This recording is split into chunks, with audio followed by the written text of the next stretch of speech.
Outside my door, stretched out and purring, waiting for more. Strange shade of stone, deep cat-eye green. No way to escape, no one hears my scream. He's come here so often, just when I'm alone. I can't help the longing I'll feel when he moans. He's a jag, he's a jag, he's a jaguar. He's a jag, he's a jag, he's a jaguar. He's a jag, he's a jag, he's a jaguar. He's a jag, he's a jag, he's a jaguar.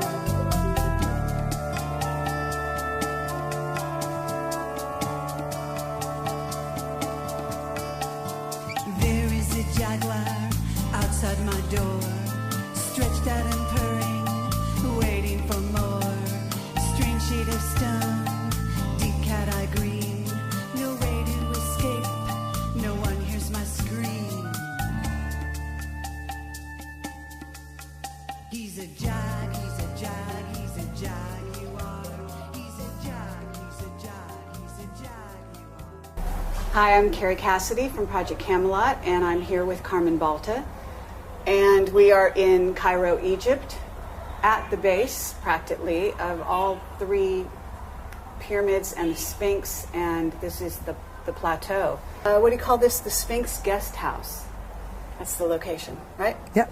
And I'm very happy to be here. We've just been on a marvelous trip all through Egypt, and Carmen has been leading us and informing us as to some of the true history of Egypt. And so I'm here to ask her a few questions and to really reveal some of the things you told us on the trip as much as possible for the Camelot audience.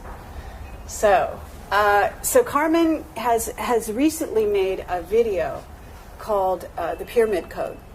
You were filmed as well as, I imagine, you produced and directed it. Yes. Is that correct? Yep. It's five TV episodes, 5 hours. And it's been shown in 24 countries, and now it's out on DVD. Okay, wonderful. And we encourage anyone watching this to go out and get the Pyramid Code from her website. It will be linked from this page as well. So, Carmen, what I'd like to ask you, first of all, is why you called it the Pyramid Code. Well, I think that there's so much information about the pyramids, and a lot of it is encoded, and there's secrets that still haven't been uncovered, and a lot of misinformation about the pyramids. And so I think that there's a way of looking at it so that we can reveal some of the lost secrets. Okay, but in terms of code, is that just a generalization for the secrets, or is there a specific code that you've uncovered? Well, I think that the Band of Peace, which is the expanse of 6 pyramid sites from Abu Raush to the north of here, all the way to Dashur, 15 miles to the south, are an encodement of a sky-ground correlation that's much more extensive than Robert Bauval indicates when he says that the 3 pyramids of Giza are associated with the belt of Orion. That seems to be true, and there seems to be a lot more to it than that. But also, in terms of the Hall of Records, a lot of people think that you're going to find an English book underneath the left paw of the Sphinx, and that it's going to reveal the secrets. But I think that the encoding has to do with an understanding of the ancient knowledge of initiations and the high-level initiates and the knowledge that they had. And so that's also a code. Okay. Yeah, absolutely. It could even be encoded in a sort of hologram, isn't that right? Yes, a hologram, but also hidden in plain sight. So there's many frescoes that are indicating things, and some people think it's stylized. And when you see two left hands, and that the Egyptians didn't really know, how to do the hands properly, without realizing that that in itself is also a symbol that has a source to it that's very deep for the Egyptians. So there's a few symbols that have been overlooked, and that haven't been deciphered, that really are keys to a whole world of ancient Egypt. So can you talk about some of that? And I'm also curious, just to backtrack a tiny bit, which is where you're talking about the piece, a piece configuration. Why do you say piece in terms of the placement of the 6 sites? Band of Peace. At Abu Ghraib, Hakim is an indigenous wisdom keeper, and he is featured in the Pyramid Code, and he left us 2 years ago, August. And he talks about how it was peace and food, that the peace along the plateau and the pyramid sites, the 6 sites, actually the peacefulness of the way the high-level initiates existed here and the work they did was actually food for the people. Peace was food. So the Band of Peace is indicating that that it wasn't what we have now. Patriarchal ways of being and thinking that are warring, and one person fighting against the other, and competitive, and that sort of thing. The ancient Egyptians in pre-dynastic Egypt actually were matriarchal, and so there's a lot more to it than traditional Egyptology has been telling us. Right, and that's something that you bring to the table, which is really wonderful. And what I'd like to talk about is a little bit of the beginnings, how you became involved in Egyptology and your background. Maybe since you were a child, you seem to have had some kind of past life recall that brought you to this place. I started studying Egypt when I was a little girl, and I think my curiosity came from something that resembled a past life recall. And so when I was 6 years old, I was standing outside looking back at my family at a garden party, and suddenly it appeared a headdress and a necklace on my cousin. And I remember startling and looking and thinking, what was that? And then I turned again and saw a glow off my hand connected to the tree that I was standing near. And then I gazed back with a soft focus, and there was the same thing again. And I thought, what was that? And I heard this voice, don't tell anybody. But I was very curious, and so I started reading everything I could get my hands on. And then I realized that it was an ancient Egyptian headdress, and the necklace had to do with an outfit that a princess would have worn. And so after that, I was very curious indeed.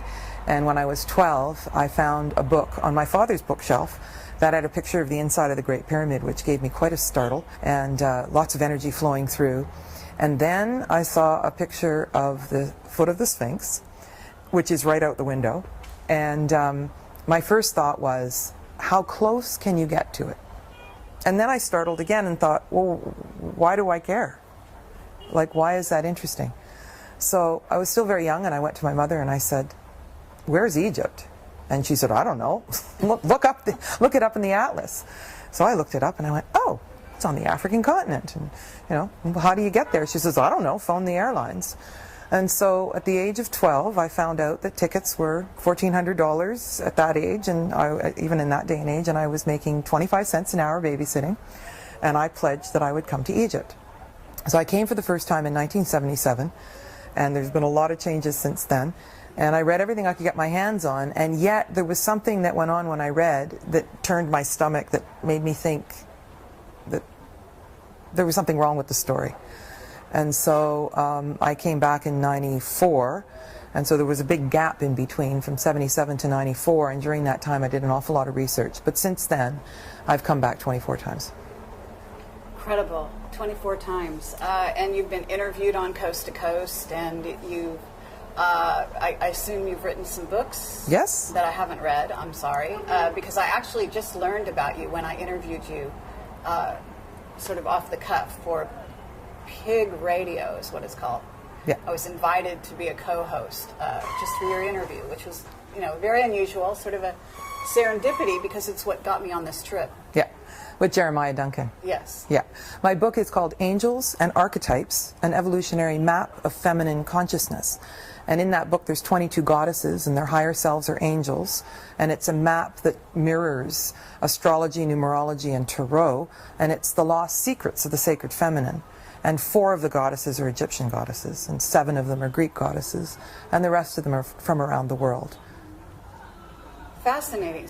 What are the 4? The goddesses are Hathor, the goddess of love and beauty, Isis, Nui, some people call her Newt, but I don't think that's fair, and so she's the cosmic goddess, and Ma'at, who carries the feather of truth, and there's a story behind each one of them, for sure, deep stories behind each one of them. Okay, and it would be worthwhile for you to say something about each one if you are interested in doing so. Sure. Ma'at, she has the feather of truth in her headdress, and it was a very instructive story to the general populace, because the idea is that when you died, you were met by the jackal-headed god Anubis, who says, "You're dead." And you go, "I am? I feel exactly the same." And they say, "Check it out, your body's down there." And then they say, "Let's have your heart." And they would take your heart and weigh it on the scales against the feather of truth. So if you had done something immoral, stolen, or done something that was against humanity in some way, your heart would be heavy. And the gods that met you would say, "We don't want you over here. You can't cross into the bardos unless you are light of heart." And so that was a way that the populace could live well and learn to live well. But later, in the later dynasties, when the Amun priesthood took over, you could buy your salvation, and you could buy these little Shakti dolls, and then Horus would hold up the scale and say, "Yep, you're good to go." And so that was a real distortion from the true spirituality that went to religion. And then if we go on to Nui, the milk from her breasts is the milk of the Milky Way. And so there's a sky-ground correlation between all of the pyramids, as I mentioned, from Abu Rosh through Giza, and then Abu Sir, and Saqqara, and Dashur. And all of those are a sky-ground correlation that parallel the Nile where it used to run. And so you can see the old riverbed, but now the Nile is 8 miles to the east. But it's significant that that configuration follows the configuration of the stars and the planets in the sky. And so how the ancients could have understood this is beyond most people's capacity to understand. So if you think that Sirius would have been Abu Rosh, and you can go into Starry Night Pro and put in the planets Sirius, Orion, and the Pleiades, and what you'll see is that the belt of Orion, the sword of Orion is pointing to the Pleiades, and Sirius is behind always, and you'll see on the ceiling of the Temple of Dendera that Isis always has her hand around the belt of Orion. She stands behind him on the solar boat, and Orion's sword points to the Pleiades. Now what's significant here, they say Sirius is a dog star in the Dogon tradition, and a dog generally on the leash follows behind. Yeah, and the sword pointing to the Pleiades. But the most significant thing is that the alignment never separates. So in Starry Night, you can roll things back 50,000 years, and you can roll things forward 50,000 years, and this configuration stays together, which is highly significant, because what it's doing is it's marking, X marks the spot, our place in the galaxy. Now this is even more important as we approach 2012, because our sun is aligning with the center of the galaxy, which happens to be in the constellation of Sagittarius. And all of this is occurring in the precession of equinoxes right here. And so when we look at the pyramids and see that they seem scattered, they seem arbitrarily placed, and they're not. It's highly significant. So that configures with Nui. And so the other thing is that she measures cycles of time. So in the morning the sun is born, and at night she swallows the sun. And so there's 5 phases in a day, and there's 5 phases in the Egyptian year, and then there's 5 larger cycles. And Amun and we still say amen in the church at the end of grace or whatever, and it is darkness. But also in the cycle of the precession of equinoxes, we're at the bottom of the Iron Age, which is the depth of darkness. And the next thing to happen is Heper, which is the scarab, and that means dawn. And so just as we're going to turn the corner and move toward the golden age again, that doesn't mean we're going to be in a golden age, it means we're heading toward it. It's highly significant for humanity because the darkness starts to come off. And so a metaphor that I've used before is in the northern hemisphere, 2 days, 3 days before winter solstice, it's getting darker and darker and darker, and we're lighting our candles and putting up Christmas lights, and it's feeling more and more oppressive because there's so much darkness. We hit solstice, and the very next day there's 1 more minute of light, 2 more minutes of light, and 3 days later we're starting to feel pretty good, even though we have the same amount of light as we did 6 days ago when we were 3 days before solstice. But the emergence of light starts to make us feel better, and this is where we're heading in humanity. Humanity is heading now as we approach 2012. And so if you think of the top of a cup of water, we have been approaching this galactic alignment since 2008. If you think astrologically, a conjunction is within 6 degrees. 2008 we hit the edge, solstice. 2009, 10, 11, 12. And so what's been happening is we've been approaching the energy and spinning out of it, and approaching the energy and spinning out of it. But every time we approach, we're getting closer to the bullseye. But I think that's why we've had the tsunamis and earthquakes and all the earth changes, is because we really are in this now. And so when people say that when we approach 2012 Armageddon's going to hit, they're actually using images from tsunamis that have already happened, from earthquakes that have already happened. And so I think this doomsday, and it's all going to hit us at solstice 2012 is actually a little bit of an exaggeration. It could be that we actually finish or are close to finishing with it then. And the other thing that's significant is the whole alignment is sunset Giza, and we're watching the sunset as we sit here, 2012. And so December 21st, 2012. So some people have said it's 11:11 in the morning and it's configured at Greenwich Mean Time. No. If you look in Starry Night Pro, it's sunset, the Great Pyramid, December 21st, 2012. Okay, well, that's fascinating. Are you planning to be here then? Yes, and we were here for 10-10-10 in the Great Pyramid, which is considered an ascension portal. 11-11-11 is another one, so November 11th, and then 12-12-12. And if a group is here, we would be in the Great Pyramid for December 12th, but at sunset on the 21st, I would hope to join with other groups and be on the plateau at sunset to feel the exact precision of that galactic alignment. Okay, so that's an interesting date to plan to be here. So let's hope that the world situation will hold steady to allow for that. Yes, well, we do need to hold it steady. So moving on with the other goddesses, Hathor would be another goddess, and she is the only human personification that you see on any of the temple pillars in Egypt. What you see is capitals, the tops of pillars, that are either papyrus or lotus, and they represent the sacred masculine and the sacred feminine, and you'll see that at the Holy of Holies at Karnak, one of each, indicating that the balance between the masculine and the feminine has to be reached before the initiate could go into the Holy of Holies.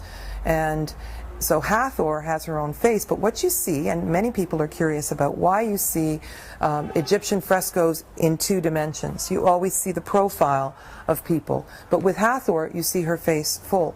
And the metaphor is that the profile of the 2-dimensional being is actually in the 3rd dimension, and Hathor being shown in 3 dimensions is actually a 4th dimensional and beyond being. So Tom Kenyon talks about the Hathors as a race of beings, and Hathor would be one manifestation of the great mother goddess who represents love and beauty and dance and all things that are joyful and music and that sort of thing. So she is the great cosmic mother. Yes, and so she's highly significant, totally beautiful, has her own temple at Dendera, and then there is a shrine to Hathor at the Temple of Isis on the island of Philae. And so Isis is the last of the four goddesses, and she represents the Sirius, the planet Sirius, as Osiris represents the configuration of Orion. And so whether these archetypal energies necessarily were incarnate or symbolic, how gods and goddesses were represented, it doesn't necessarily matter to the human psyche whether they're incarnate or not. It is the energy of the archetype that actually speaks to us. And it exists, the definition of an archetype is that it exists and it has power whether we're conscious of it or not. And so Isis is another manifestation of the Great Mother, and she is the mother of Horus, and every pharaoh emulated being a Horus. And so Isis, the story is that Osiris was confronted by his evil brother Set, and he chopped his body up into 14 pieces and scattered it all over Egypt, and Isis was crying and trying to put him back together, and they put everything back together except they couldn't find his phallus. And at the temple of Dendera, where you see the 39,000-year-old zodiac, in the chamber right beside it, you see how there was some kind of magic that occurred that allowed a personification of Horus to lower himself down onto the dead body of Osiris and get impregnated so that Isis could give birth to the personification of all the pharaohs. But that's also replicated in Jesus and Mary, Isis and the child Horus. So we see many replications of what went on in Egypt that have carried over into modern religions such as Catholicism. And then there were temples of Isis all the way around the Mediterranean basin. There was a huge network of temples of Isis, and the populace really benefited from this. Sometimes she was even depicted as a black Madonna, and so this lent itself to the populace being fed and nourished by the idea of the gods and goddesses, by the idea of the story of Isis and Osiris and Horus. And so the goddess Isis continued in her importance for many millennia. So also Isis continues to this day, doesn't she, influencing Egypt and being an important goddess at this time? Absolutely. And so when you look in the temples, you will see the manifestation of these four goddesses, and they're everywhere, and they are telling the archetypal story to the populace, and they are giving the encodements of how to live well and how to balance the sacred masculine and the sacred feminine. But these are four goddesses. Okay. First, do you think that the establishment in Egypt in the early days came from Atlantis? There is speculation of this, and there's only one subject that has more books written about it than Egypt, and that's Atlantis. And so Atlantis gets the all-time record for the most number of books ever written about it. And so I think it appeals again to our unconscious. There's a place inside us that really wants to know what our origins are and where we came from. And people can say there's no hard proof of Atlantis, and yet all over the world there's things that have been found underwater in the Bermuda Triangle, and then we've got, you know, Plato's story about it.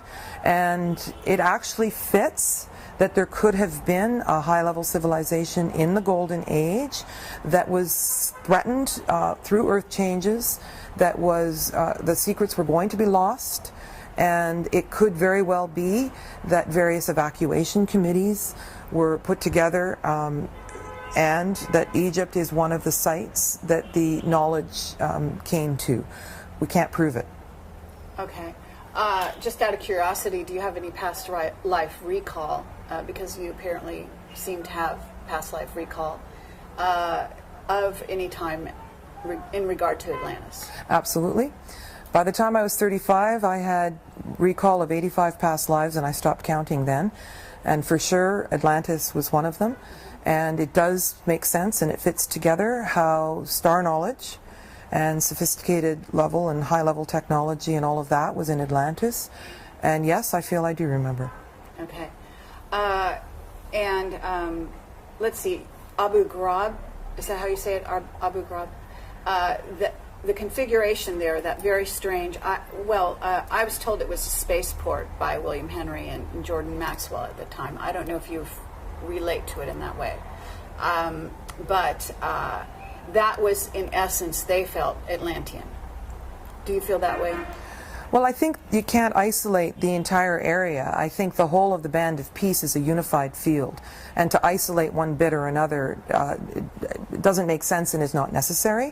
One of the things that is striking about Abu Ghraib, and perhaps we should pause for a moment and say that it's highly significant that the name Abu Ghraib is also the name of the jail and the torture chamber. And I think that's no accident. Like, there's some really interesting parallels that run through these things, and it's as though the powers that be had an understanding of the sacredness of that place. And so there's a lot that goes with the site of Abu Ghraib. And I'd like to tell you a little story. Since I've spent 7 hours doing interviews on Coast to Coast, and I've gotten thousands and thousands of letters from people. And one of them was from a woman who contacted me, and she said that she had had this vision, and she wasn't particularly interested in channeling or any of those sorts of things. And she had this guide that came to her, and he kept telling her these stories, and she's like, well, who are you? And he says, well, I'm your guide. And she says, well, why are you here? And he said, well, perhaps I can help you. And she says, help me what? And so she was really quite the skeptic. And so he was trying to warm up to her, and so she said, tell me something I can't know. And so he said, okay, I'm going to tell you a story about this place called Abu Ghraib. And so she had visions of the crystal altar and all these different things. And so she goes online and she types in Abu Ghraib, and she gets all these miles and miles and miles of pictures of torture chambers. And it was a full 5 years later that I came on the radio and started talking about it, and I started talking about the crystal altar and the crystal bowls that looked like satellite dishes that were there. And she said, please call me. And for all the thousands of letters that I got from people, I never picked up the phone and felt compelled to phone somebody who gave me their phone number. And then she had all these different details of this, and that's what her spirit guide had given her. But it really struck me that the torture that she went through, by the name being cross-referenced with a torture chamber, and she had to wait 5 years before the clarification came about this incredibly sacred place. And I thought that that's one of the ways that the powers that be can cross-wire us and confuse the issue between something that is the ultimate sacred thing and something that is the ultimate evil, if you will. Fascinating. It is. So now that we've talked about the name, let's talk about what's there. First of all, the base is not a pyramid. It's actually the base of an obelisk. And it was the biggest obelisk that was ever known in Egypt, and then they lost it. How can you lose an obelisk? So Hakim used to say that perhaps it was in Italy. And so it probably is the one that's at Lake Como, somewhere in there. And it had a gold capstone on it. But it was Ib-Ra, which is the eye of the needle where the sun comes in. And so there's also speculation that instead of the pyramid being a planet, all the pyramids are planetary systems and stars, what was this obelisk pointing to? Because there's no relationship of the other things like Abu Sir and Giza, Abu Rosh, Saqqara, and Dashur. So Abu Ghraib stands on its own. It's a separate site, and what's in front of it is this enormous quartz crystal laser cut altar with a 6-foot circle in the middle, and Hakim says that's a lid on a shaft to a tunnel system that's 180 feet deep. Now, it's absolutely certain that there is a network of passageways that goes underneath the Giza Plateau and underneath all of these sites from one end to the other. And Hakim talks about, as a child, being able to walk, crawl, swim in these passageways. But one of the things that contributed to my field work was being able to get on the plateau at sunset every night. And so I spent the better part of 5 years living here in and out of Cairo, but going on the plateau every night and going and finding entrances to these passageways, and all of them are blocked. But there are shafts that go all the way into this honeycomb of passageways that is connected to a big grid system. And apparently that stone circle that's cut out of quartz crystal is a lid to one of these shafts. It also has these huge slabs that point in the 4 cardinal directions. And we actually did a ritual there a few days ago. There are quartz crystals, for lack of a better way, basins that are probably 2.5 feet across, that the traditional Egyptologists say were for sacrificing of bulls. Well, how are you going to fit a bull in a basin that's 2.5 feet deep, A? And if it's white quartz crystal, it would be blood-stained. And there is a hole that is so precisely cut in each of these. And when we were there, and the hole is laser cut, obviously, but there's little lumps that almost look like gears, cogs on a wheel. But what I noticed this time was that there was actually a little impressions. And Lead Scallion, who did the Coral Castle in Florida, he said that he held the secrets of the ancient Egyptians, and he was able to do anti-gravity and create this huge site with large stones. And he actually even moved it. He did all the work alone. And he had to have been doing anti-gravity because these stones that he was moving were several tons, tens of tons. Yes. Yes. And on YouTube right now, there is a description of the physics of the speculation of what he might have done. And you see these circles that are divided up into divisions, and he put a magnet in between each of these little divisions. And so I hadn't noticed until 2 days ago that there's actually a little depression, and you could easily put something in these little depressions. And so it's almost certain that in conjunction with the schist disc, which is another artifact that I can talk about in a moment, that this would have had to do with anti-gravity and a high level of sophisticated technology. So this fits with the quartz crystal floor, which there's pieces of that are in front of the second pyramid. There's always a temple to the east of each pyramid. To the east of the step pyramid, there's a huge courtyard at Saqqara, and there would have been a quartz crystal floor that would have been 12 to 15 inches deep, open to the air, and polished. And so we have teeny tiny little crystals in an ADSL cable, in a CD, in a watch. Pretty much everything we have that's electronic works on these teeny tiny little crystals. And when you think about the expanse and the hugeness of the crystals that they were working with, you really have to start to wonder what the Egyptians were up to. Now the schist disc was made out of a thin green stone. It's got a hole in the middle, and it looks like a propeller with flat pieces, but if you were to turn the thing, it would almost look like a helicopter propeller. And they say it's a vase for a lotus flower. Well, where do you put the flower if there's a hole in the middle? And why would you have a porous stone vase? But anyway, they don't know what it is. But it was actually found in a tomb at Saqqara. And but in this tomb, it was obviously a pre-dynastic tomb, and the grave had a skeleton in the fetal position, not a mummy. And it had little bits of pottery, old bits of not string, rope, and this disc that obviously didn't look like it fit with the rest of the grave goods. So the story on that would seem to be that the person who the grave belonged to would have found the schist disc somewhere, would have seen it as an anomaly and something special, would have kept it as a sacred treasure, and was buried with it. But I think that it's really misunderstood how that fits. Now, Hakim said, and we've also found evidence of tubes of stone that are hollow in the middle that were the same shape and size as the schist disc, and there's also these reflective devices that are almost like shields that come down, and so they would have reflected. And when we think about sound and light technology and the use of water, zigzag patterns in the honeycomb, all of this fits together, and it would have vibrated at the sound of the hertz of the earth at the time. And so all of this in combination, and we haven't described all the bits and pieces, but it would have contributed to high-level technology that existed in coordination with many other pieces of high-level initiates working in conjunction with this equipment.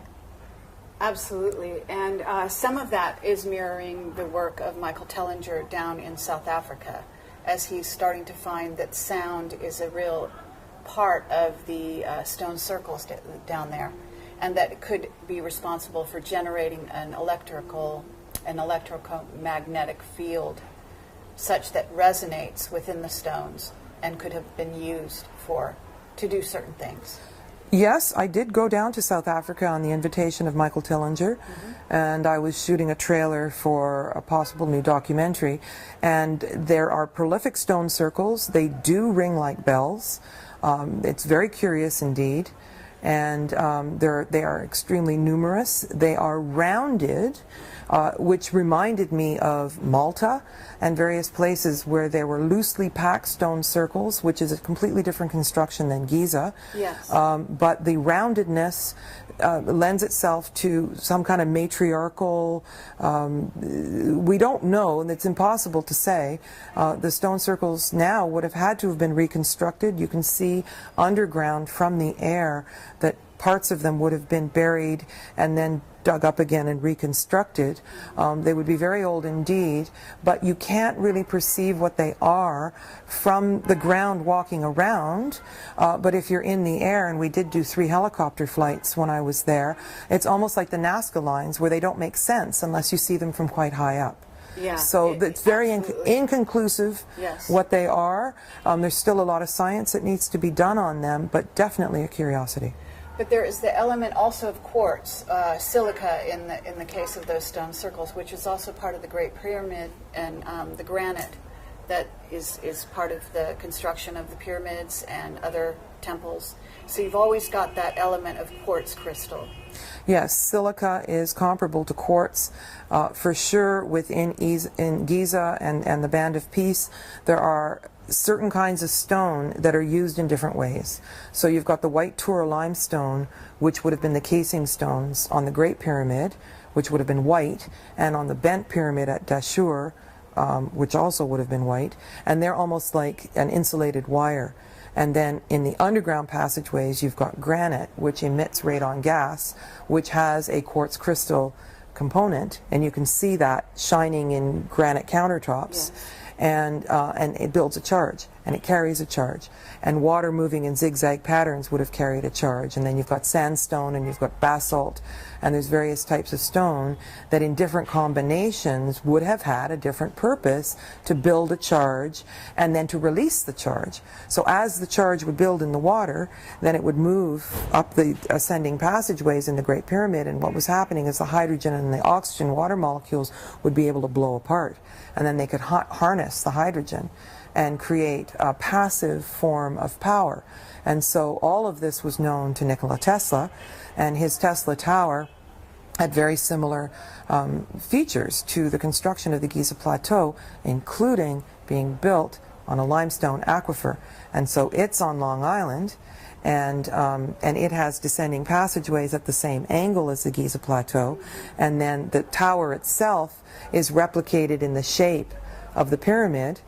And the limestone aquifer, it would have percolated water, and so if the river was back where it originated, which would be in front of the foot of the Sphinx, and along where the fertile band still is along the Band of Peace, the river would have filled up these passageways and continued to erode the limestone over time, and then man-made honeycomb passageways, which are pentagons, five-sided. Pentagon. Yeah, pentagon. Yeah, okay. And so that would have also been part of the construction, because the angle of the zigzag pattern would have built the charge. And so it's also been said that Tesla knew the secrets of the ancient Egyptians. Leet Scallion knew that. And so there's a percolation through of people who actually remember how this worked. Hakim's one of them, but he also understood this through the indigenous wisdom teachings and through the old Suf language. So when you think of Sufi dancing and whirling dervishes and the linguistic roots of the words, then you can start to piece certain things back together. And one of the things that Hakim was always certain of was that the priests and the priestesses were the ones who worked with water. And the symbol for life is a symbol for fresh water, which is the Ankh. And life comes from fresh water, which is the sacred feminine, in balance with the sacred masculine, because you don't have anything unless you have the balance between the two. And so all of these are little clues that fit together. I would like you to talk a little bit more about the Great Pyramid and the notion that it is an ascension chamber. and what that means. Okay. For sure, over millennia, the Great Pyramid would have been used in many different ways. And so there are many, many theories about how the Great Pyramid would have been used. But let's think about how it was found. So when the Great Pyramid was initially found, it was sealed completely, apparently from the inside. And if now when you go in the Great Pyramid, there are slats that you can walk up. There are railings that you can hold, but imagine the pyramid without those. I mean, how would you be moving around in there? And so I don't think it was really ever meant for people to be walking around inside. The other thing is that the stone coffer, which is inside the so-called King's Chamber, would almost certainly have to have been built within it rather than moved into it. And some people say that that so-called sarcophagus would have been moved, but again, it's built right into the floor. Now, there's another significant feature. The walls are about 4 inches thick, solid granite, and there is a huge hole, a broken bit off the side. Now, if you were to go in there with a sledgehammer in earnest and tried to break a corner off the thing, I don't think you'd be able to with a strong-armed circus man and the biggest sledgehammer you ever found. But directly opposite where the corner of the Great Pyramid, the sarcophagus is, there's a huge hole in the wall that they've now burrowed a fan into. But you can see that somehow there would have been some kind of an explosion. And then you can see inside the Pyramid of Dashur, there are the red pyramid at Dashur, there are weird chemical marks, and in the passageways are these enormous, enormous stones that could be 100 tons or more, that have a crack going all the way through, up and around, and you can see this.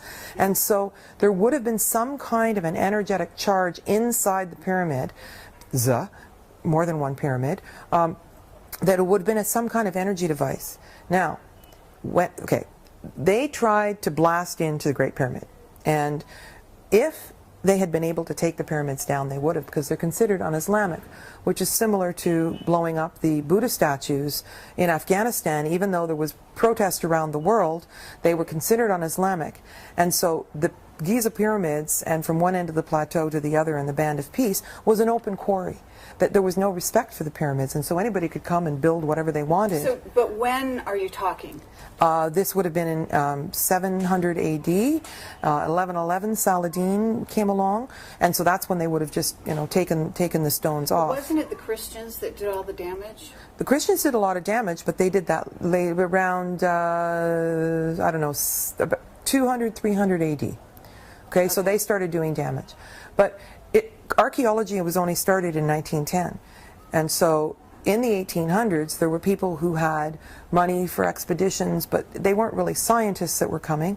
Napoleon came along, and he brought scientists with him in the 1700s, did target practice on the nose of the Sphinx and various things. He brought people who were able to record and measure things. But the pyramid hadn't been penetrated, and they actually used explosives trying to get in. They couldn't figure out how to get into it. Okay, so they took off the casing stones, they blew it up, and there are places where you can see that there actually was an explosive, but you still can't knock the pyramid down, even with these explosives. But they still couldn't get inside. And then a stone dropped, and they could hear that there was an echo, and then thunk, it landed, very much how they found the Dead Sea Scrolls, right, where they heard that there's something there was a space. Mm-hmm. And so that's where they did the forced entry. And to this day, when you go up the stairs to get into the Great Pyramid, you've been in, it's a very irregular passage that literally was cut by hand, and then it opens up into the Grand Gallery. Right. The Queen's Chamber is directly in front. The pit, or the subterranean chamber, goes off to the side, and then you keep going up the Grand Gallery, and the Davidson chambers are accessible there, through another passageway, which they say is the dating calendrical part of the Great Pyramid, into the so-called King's Chamber.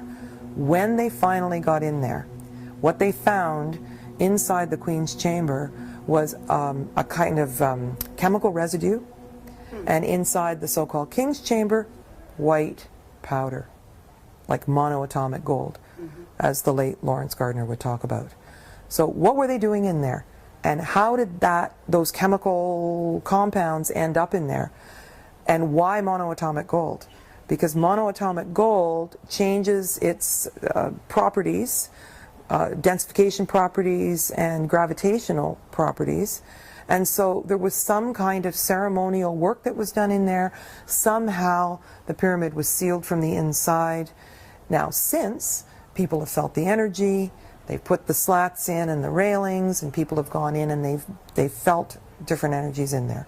And this time we actually did an experiment with the 37 people, measuring the photonic emissions from the people outside in a neutral field, and then within the Great Pyramid, we measured the radiation fields inside, and I don't mean nuclear radiation, but I mean subtle forms like would come off the granite and the radon gas, and then we measured people outside in the same situation as it was in the pretest, looking for a scientific way of explaining the effect that the Great Pyramid has on the human aura, on the human energy field, and whether or not it actually lasts.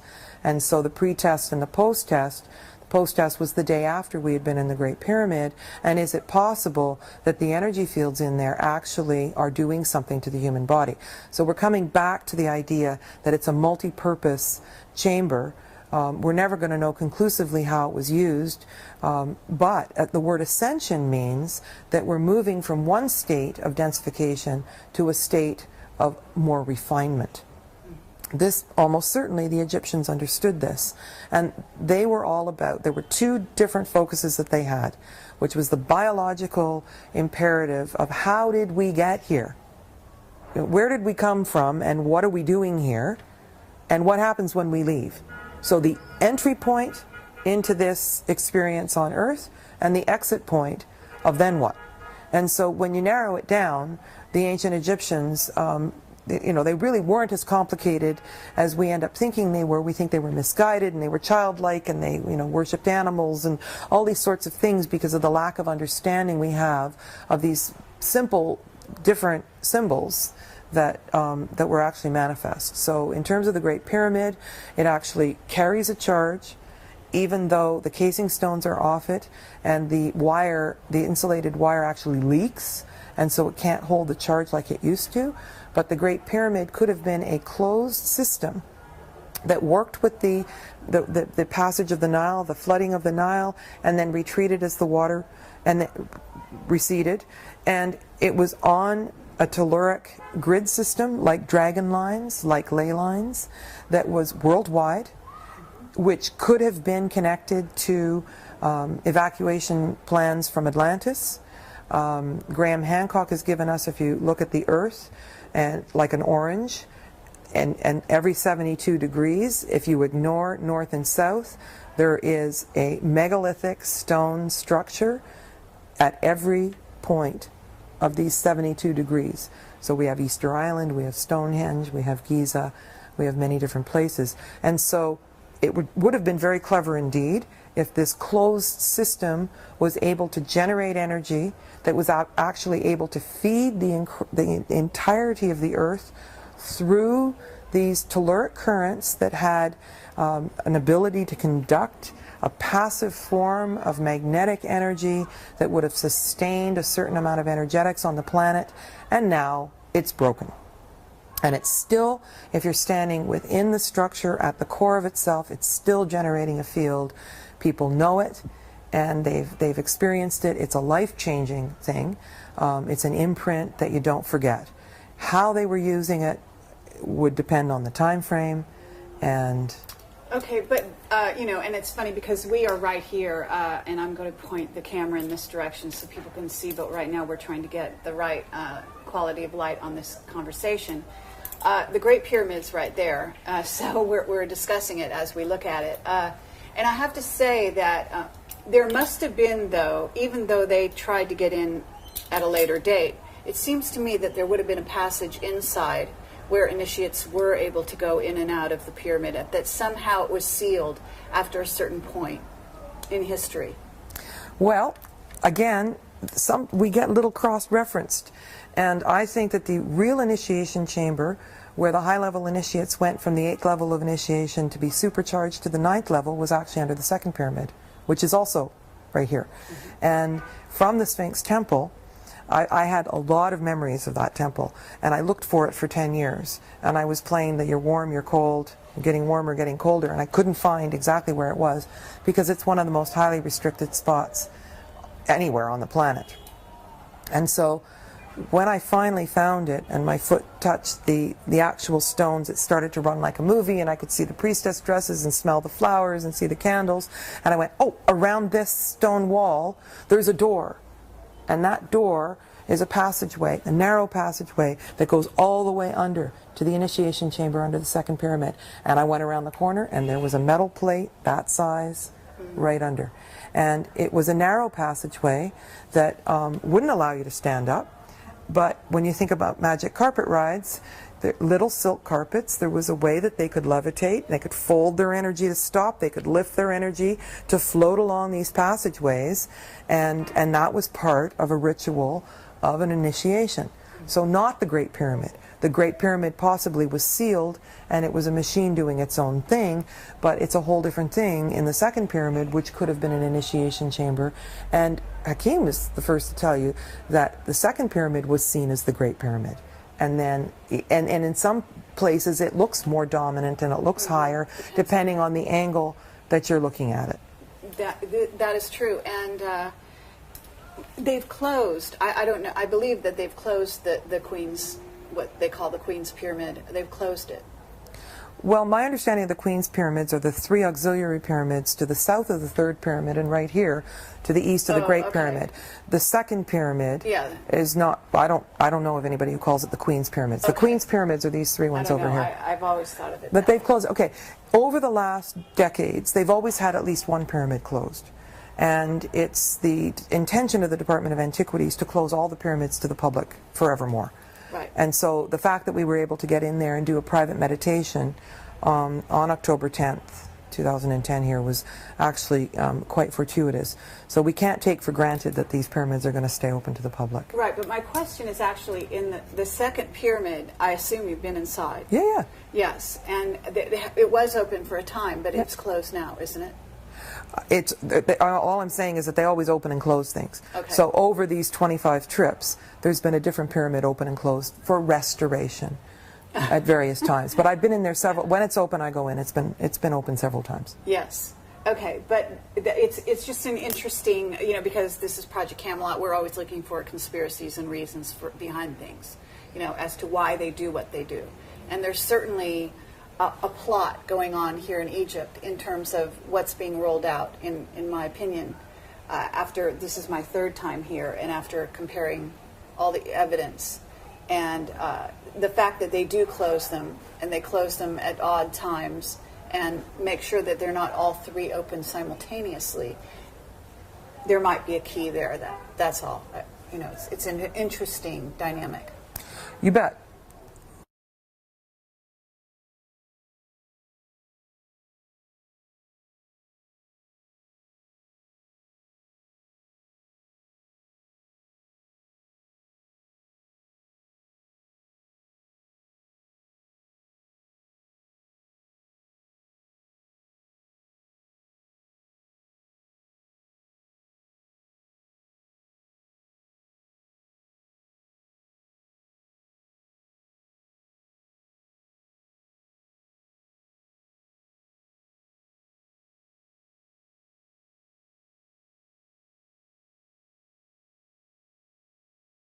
We're going to give this a shot. Hopefully the sound will maintain itself. Where we were was talking about, and we've got the prayer, the sound of the prayer. Prayers going on in the background, so that's all very interesting.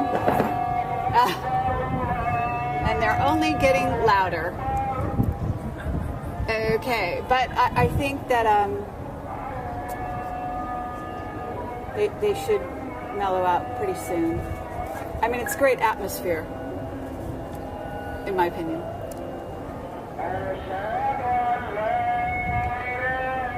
Quite loud. It's also Friday, so the prayers go on longer. I see. Because Friday's their holy day.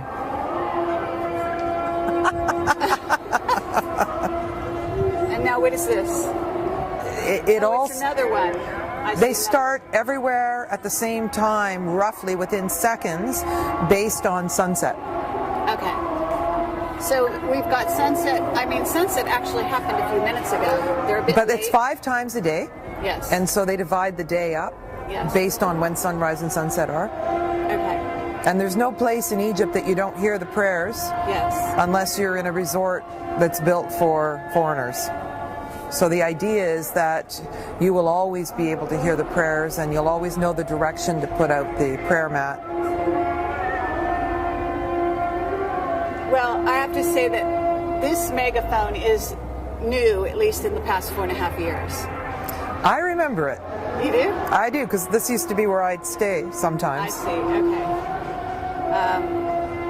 Yeah, it's tied right to the building that's across from the Sphinx. But I've noticed that, actually. They seem to have used the new technology to their advantage to get even louder. Yeah, we're really getting drowned out. Yeah. Well... As will be indoors as well. Well, yeah, we're not going to move. It's just I can stop the camera and wait until it stops. I thought we were done, but they're answering each other. Sounds like a relay. Okay, so let's continue. So we're talking about the Great Pyramid and the Middle Pyramid, and we're talking about the nature of ascension. And we've moved to this location so that we actually are here at sunset, after sunset. It's going towards dusk, and we've got the pyramids behind us. And it's a perfect setting, actually, to have this kind of a discussion. What I'd love to do at this point is go back to Amarna. Oh. And I have to say that I was very struck by our trip to Amarna. And I want to thank you very much for taking us there, for having the courage to do so. And it took a lot of courage, I have to say, because the site itself has, in my view, actually been bombed out of existence, except for the top level tombs. And I could see, I have a tendency to sort of bilocate at times, and I could see what had been there in that valley, which was lush and amazing. And going into Nefertiti's palace, her portion of the palace, as well as the other palace, extraordinary feeling there. And I would love to hear how you kind of landed on Amarna and understood what was going on between Nefertiti and Akhenaten, and what we know the party line is one way, but I would love you to bring that, your version of what you understand of what really went on. Okay. I feel very close to Amarna and to the royal family. Nefertiti-Akhenaten, King Tut, was born and raised there. And Nefertiti-Akhenaten had 6 daughters. And there was a situation in the 18th dynasty where Amenhotep III and Queen T, who were Akhenaten's parents, who were starting to get a little disgruntled with the power that the Amun priesthood had. And the Amun priesthood were, as I mentioned before, with Mott, they were able to sell little Shakti dolls to ensure people's passage to the other side by holding up the scale. If someone's heart was heavy, they'd say, "Don't worry, just pay us and we'll make sure you get across." And so Amenhotep III and Queen T were getting a little disgruntled, thinking, well, you know, that's not exactly spiritual. That is religious, but paying for your salvation isn't really getting yourself there. And so this was the conversation in the high court that would have been at Thebes, which is present-day Karnak. And Amenhotep III was very prolific in his building, and he had a lot of foreign relations. And so people from foreign lands, kings from foreign lands, would send their daughters to be in the high court of Amenhotep III, and so there was this real progressive kind of time frame, and Amenhotep IV was Akhenaten's name prior to changing it.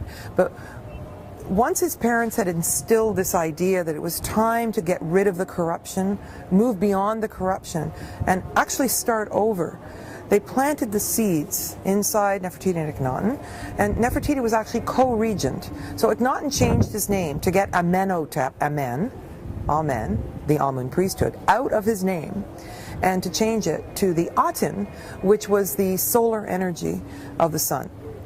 And so over time, there was a decision to reestablish the capital at Amarna.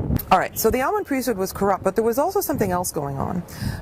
The ancient Egyptians measured the movements of the planet Sirius, and there's evidence now that Sirius actually could be part of a binary star system with our sun.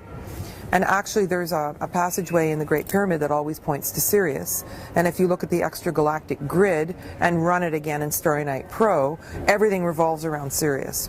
So the Sothic cycle was actually 1260 years.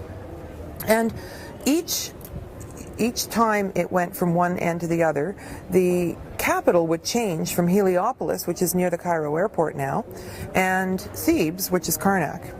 And so this was one of those times. So Akhenaten and Nefertiti were alive during the time when this changing of the guard was supposed to happen. But because the Amun priesthood was so strong and so dominant in terms of getting half of everyone's grain to be given to the temple in order to ensure a proper burial, they were completely out of control and completely corrupt. And so as co-regent, Nefertiti, ruling with Akhenaten, and in the court of Amenhotep III and Queen T, who are the grand figures that you see at the entrance to the National Museum, they decided what would happen if we started over. So they divided the distance between Heliopolis and Thebes exactly in half. They crossed the river to the other side of the Nile, and they decided they were going to start over.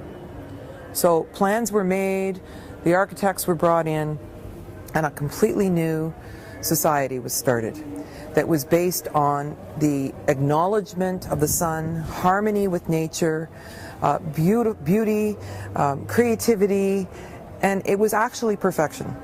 So there was flowers, everyone was happy, there was a real sense of discipline and honor and respect, and everyone was in a true state of spirituality. Well, before they moved there, they closed the temples of the Amun priesthood. And the Amun priesthood was right annoyed. They wanted their power back. They wanted people to be disempowered, to rely on them for their salvation. The Nilometer was at every temple, which was the measure of how high the Nile would flood, and there was notches. The more water came with the flooding of the Nile and the silt, the more fertile the fields would be, the higher the production of grain. So they always knew a few months before, at the flooding of the Nile, which corresponded in July to the heliacal rising of Sirius. And so Sirius appears to go beneath the horizon for 70 days, and then it would come back again, the Nile would flood, the harvest would come after that, and it was known how much grain there would be. And the populace was to give half their grain to the temples, to the Amun priests, to ensure their salvation. Well, after the temples were closed, Nefertiti and Akhenaten had their populace with them. They said, you don't need to do that, just live here, honor the Aten. Amarna was then called Akhenaten, which is the horizon of the Aten, and the rays of the sun had little hands coming down to hold and nurture the populace, and so the whole system was different.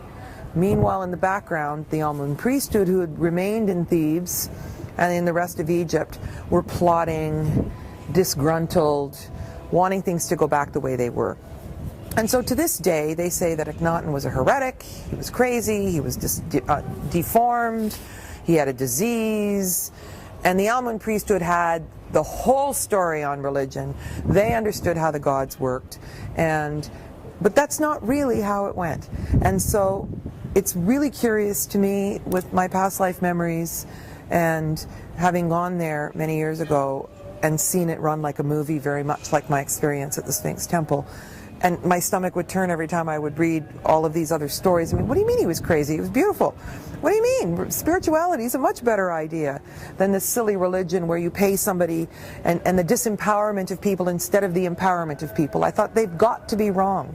The ideas that were embraced by Nefertiti and Akhenaten made sense.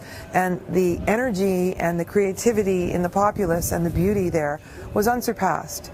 And the tragedy to me is we haven't had peace since.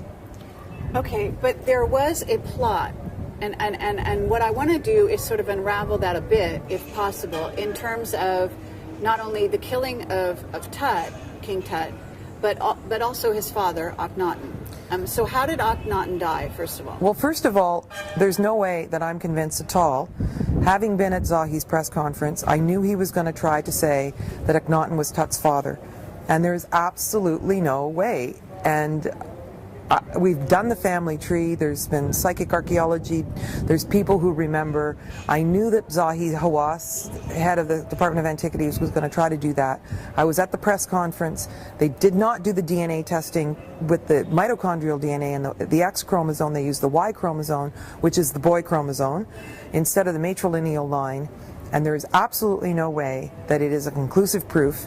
But the other thing is Akhenaten, I think, would have shared a similar fate to Osiris. And the Amun priesthood was so angry, they did plot. They did infiltrate Amarna. And they slowly poisoned one of Akhenaten and Nefertiti's daughters. And that led to the absolute, unconsolableness of Akhenaten. And so Tut most assuredly was raised in the high court. He was prepared to be of the Amun and the Aten. His name was Tutankhaten. And when there was a real shortage of boy babies right the way through the 18th dynasty, in the high court of Hatshepsut, again, she became pharaoh. She was queen and she became pharaoh because there was a shortage of boys. So there was some kind of genetic anomaly happening. Most of the royal family, including Tut, Akhenaten, Nefertiti, and some of the other sons and daughters, had distended skulls. They had Asian eyes. There was definitely a genetic anomaly going on. So, was the father. I take issue with that. I don't think it's possible. Yes, okay. And absolutely, I would agree with that. But my understanding was that perhaps, this is where it gets very interesting also in terms of whether Tut was related by blood at all to Nefertiti and Akhenaten. Well, I think for sure he was part of the High Court. I think that it's entirely possible that Queen T and Amenhotep III were his grandparents. Okay. Okay? But there's a missing link in there. And when they say that they're using the DNA from Akhenaten, we have no proof that they found Akhenaten. It's my conviction, just right down to the cellular level, they're never going to find Nefertiti and Akhenaten. When they say the mummy of Akhenaten, and they're showing on YouTube, on the National Geographic site, they're looking at a skeleton. In the 18th dynasty, all of them were mummified. Okay? And they say mummy, and you're looking at a skeleton, and they expect you not to notice. Okay? There's something wrong with that. Okay? Now, if you read as much as I've read and go through, archaeology at the university level, at the PhD level, and look, there is no conclusive proof that they have Akhenaten. So how you can take the DNA and prove that it's Tut's father is not possible. And you cannot trace the lineage through the Y chromosome. Okay, the matrilineal line, the way it worked. The dynastic Egypt started in 3113 BC, which parallels the beginning of the Mayan calendar. All of Egypt was matriarchal prior to that. But the throwbacks from the matrilineal line were evidenced all the way through the dynasties, because the pharaoh, even in pharaonic times, had to marry the daughter of the pharaoh before him in order to keep the blue blood, the matrilineal line, going through. Mitochondrial DNA, which just really came into the scientific community not that long ago, is like tree rings, where if you take my father, me, and my son, and you, we would see instantly that the three of us are part of one family and you're part of another family. You could see instantly that my son is younger than me, I am younger than my father, and my father is the elder, because each of the transitions through the X chromosome of mitochondrial DNA, small mt, capital DNA, is about the leaving of the generational line. Okay? And so you would be able to tell if they're part of the same family. Now, there's a problem. Now, the other thing is, if you look at somebody like Ramses II, who was in the 22nd dynasty, his tomb had 67 rooms. King Tut's tomb is teeny tiny. And then next to it, there was a cache, C-A-C-H-E, of mummies found. and tomb robbers came and unwrapped the mummies and put them back in different boxes, and they really lost count of who was who and how it all worked. And then they seems to have taken all the furniture from Amarna and shoved it into this very small tomb and said, ta-da! But Tut was only ruling from the age of 8 to 18. And then they say they use the medical model to examine the tissue of the mummy of Tut.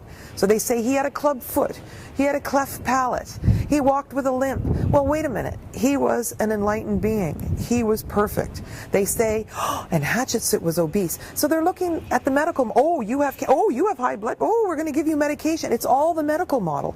Well, that's not what was going on in the 18th dynasty. They were incredibly pure beings. And so, yes, Tut was raised in Amarna. Yes, he was part of the royal family. He was trained to walk both roads, so that at the fall of Amarna, he was taken on. But as soon as they found out that he was truly of the Aten, and he was only posing as being of the Amen, they knocked him off. It didn't take long. They got a hole in his skull. Oh, no. Lots of mummies have holes in their skulls. So this is, to me, a fabrication. I don't know what their agenda is. Well, I knew their agenda was to make the association. But they're not looking at it from a larger perspective. They're not including the matrilineal line, the matriarchal concepts that you need in order to understand what was truly going on throughout dynastic Egypt and all the way through pre-dynastic Egypt, which was most certainly matriarchal. Okay, there are some lights. Can somebody hit the lights? In regard to Akhenaten and Nefertiti, how long did they rule? 18 years. 18 years. That's it? That's it. That's a lot. That's a lot? Well, it's not as much as Ramses II, who ruled 65 years, but okay. 18 years is a good run. Okay, and what I was wondering is, how soon into their reign did they move to Amarna? Well, it started out where Akhenaten was co-regent with his father, Amenhotep III. And so co-regent means ruling together. And so Amenhotep was a very strong pharaoh, and so he was passing the reins slowly until Akhenaten was able to take them. And as soon as he got the reins on his own, he joined with Nefertiti, and then he was co-regent with her. So I don't think there was a time when Akhenaten was ruling alone. Okay, but during the reign, at what point did they move to Amarna? They were building it. Well, they were building it and they were visiting it. Like, this plan was going on in the high court of Amenhotep III and Queen T all the way along.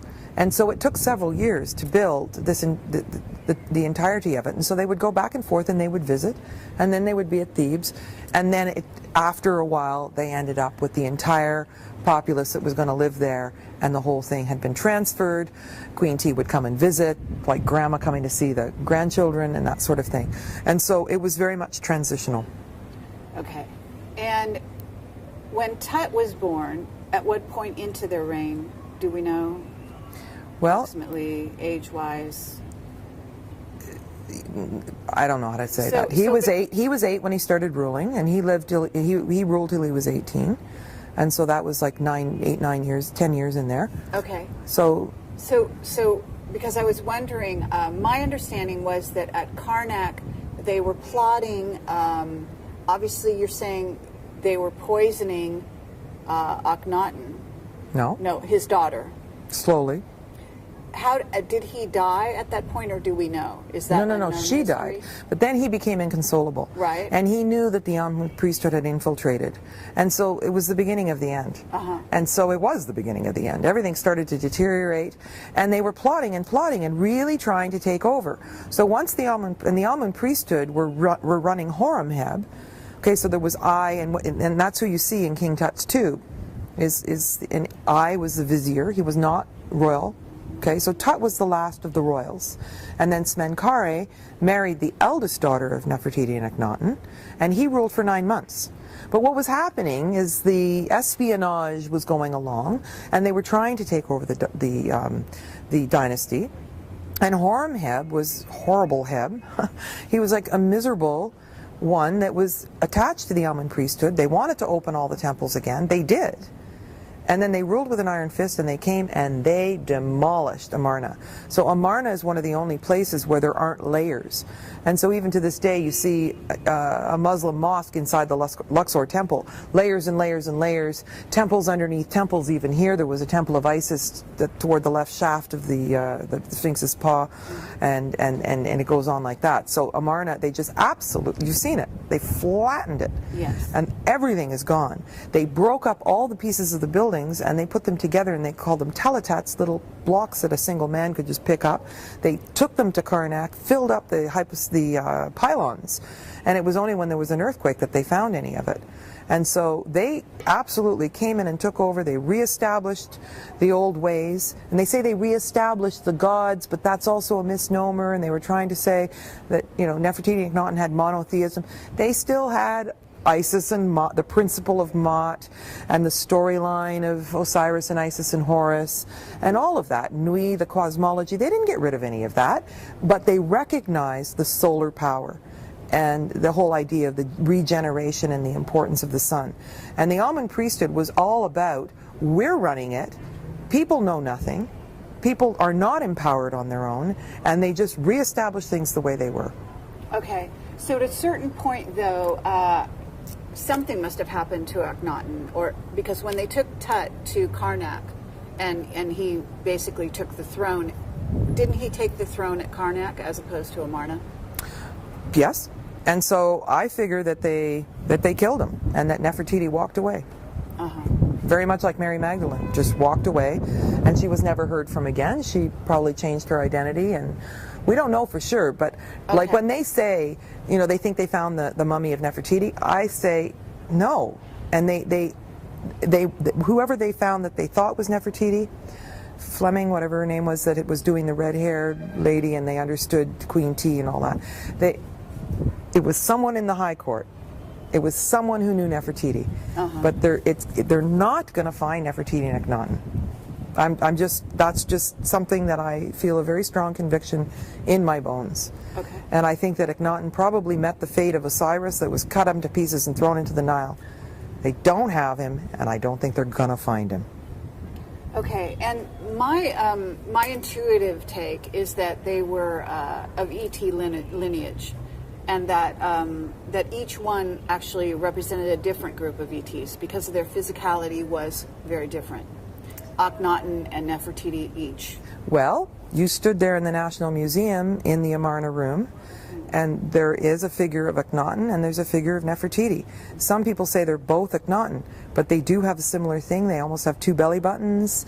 They've got the distended skull. They don't feel shy to show breasts on a man, sort of, you know, because the sacred feminine was honored. I don't know that they were that different. Maybe they were, maybe they weren't. But Hatshepsut herself said that her father was taken over by a star being when he impregnated her mother, and she was half star being. And so they weren't... Where was she in the lineage, though? Was she after them? No, no. Before She was at the beginning of the 18th dynasty, early in the 18th dynasty. Her father was Thutmose I. Thutmose II was her husband, Thutmose III was her brother, and it went on like that. Okay. And Thutmose IV is the one that went to the Sphinx, and the Sphinx was buried up to here, and he heard a voice and said that the Sphinx said to him that he would be Pharaoh if he unburied the Sphinx, and he had made the stela that has the mirror image of the Sphinx on either side, which is almost like a portal to go through, like the stereograms that use both sides of the brain. That was all part of Hatshepsut's lineage. Now, if you go on internet and do 18th dynasty family tree and find 12 websites, you're going to find 12 family trees. It's my conviction that Hatshepsut was the great-great-great-grandmother of Akhenaten, and that she came straight through the lineage, okay, and that it was the same family, and that the starseeds were coming back. The idea is that they had, in the matriarchal aspects of ancient Egypt, they had these principles, and they were percolating up and being remembered, very much like people who were incarnate in Atlantis came back at the high times of ancient Egypt when we had the high-level technology and the high-level initiates, and we're back now. Right. And I think it's us.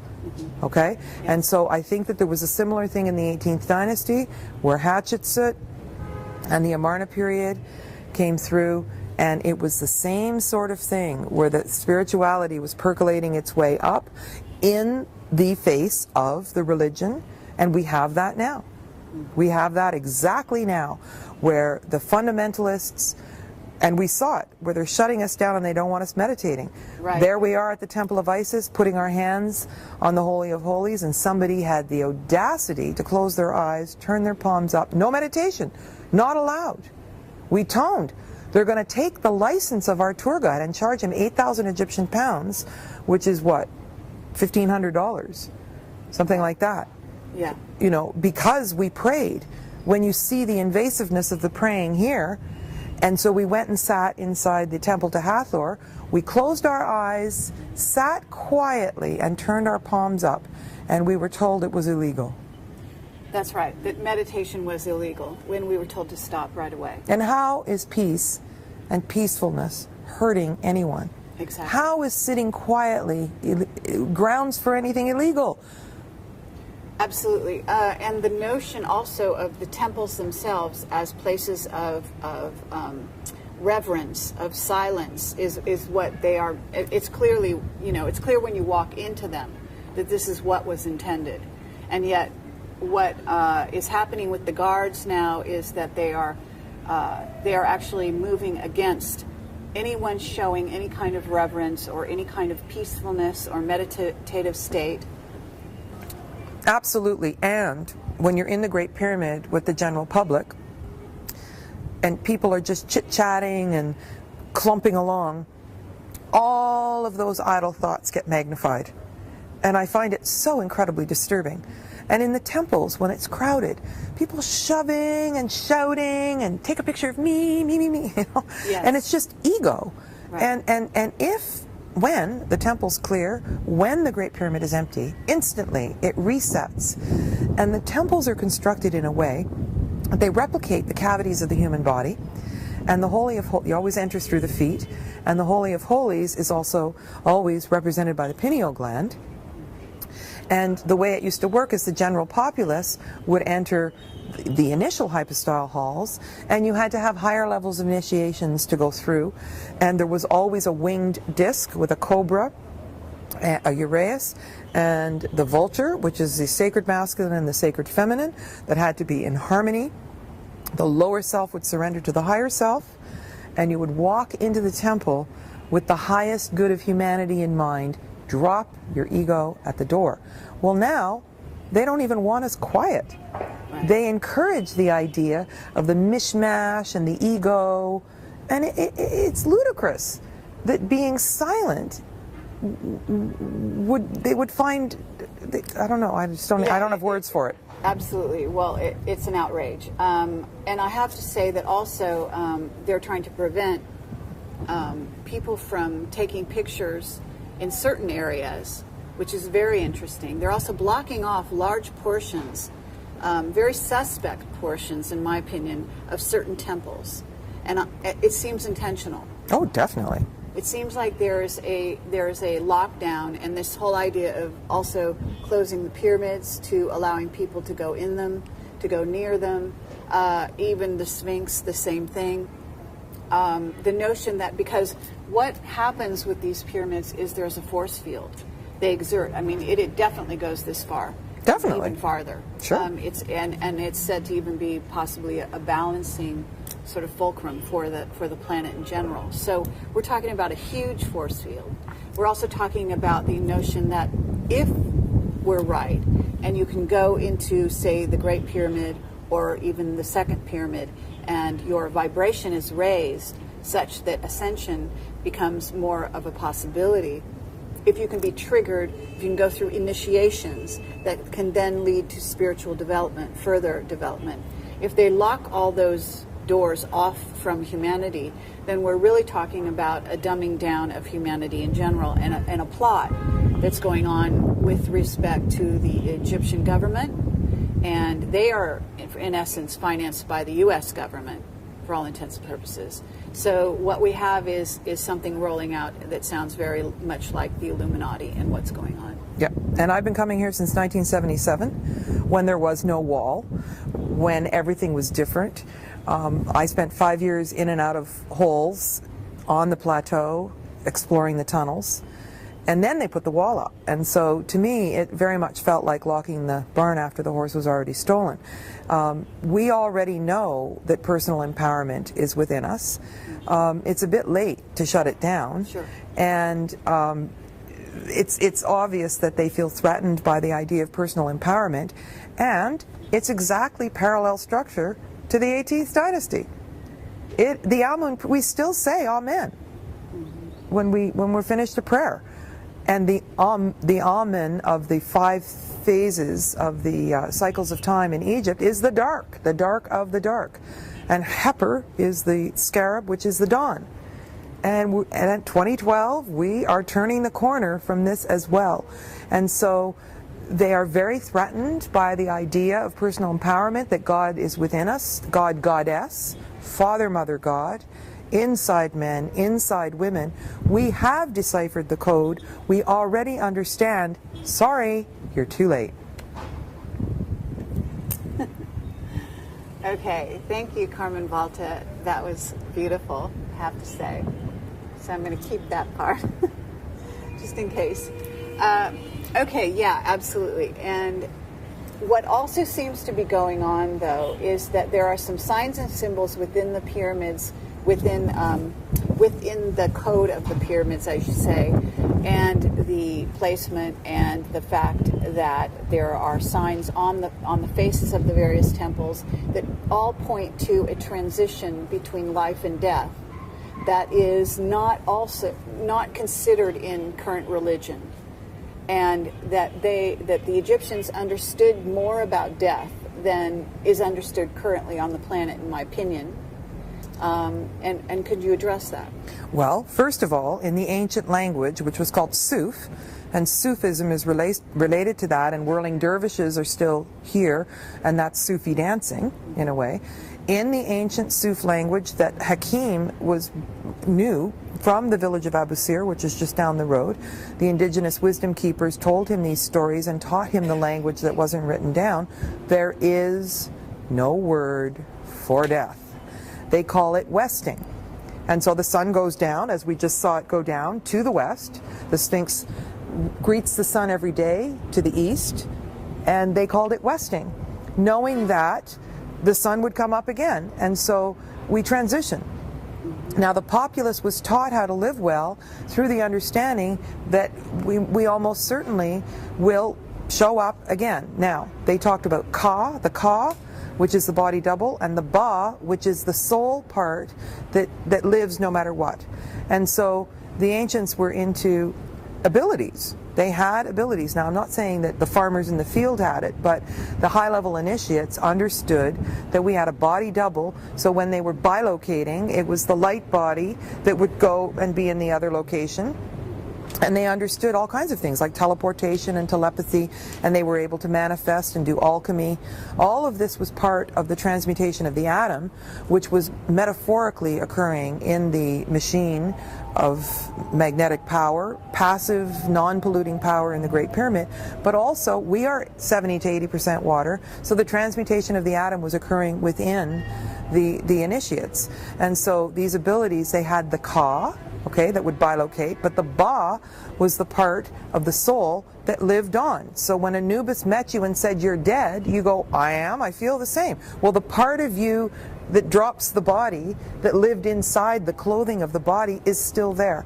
So the ancient Egyptians understood this, which is why they wanted to know how to navigate the bardos. And so it's said that there are 7 bardos, and it takes 7 days to navigate each one.